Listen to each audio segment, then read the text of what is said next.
Timbog ang 3 individual matapos malambat sa ikinasang bypass operation ng Station Drug Enforcement Unit at pwersa ng Butuan City Police Station 2 sa Purok 3, Barangay 4 Poyohan, Butuan City.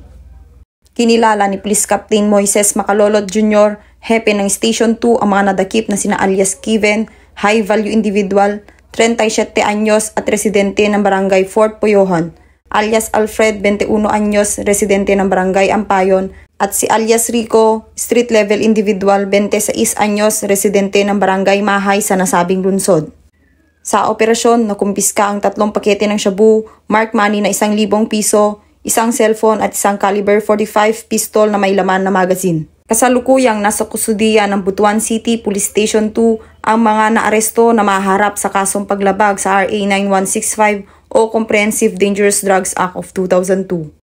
Tunay lamang na hindi tumitigil ang kapulisan ng Caraga na sugpuin ang laban kontra ilegal na droga, bagkus mas pinaigting at pinalawak pa ang kampanya alinsunod sa programa ng ating Pangulo na Bagong Pilipinas. Mula rito sa Police Regional Office 13, ako ang inyong PNN Correspondent, Patrol Woman Lizelle Mola, alagad ng batas, taga-taguyod ng Balitang Pulis.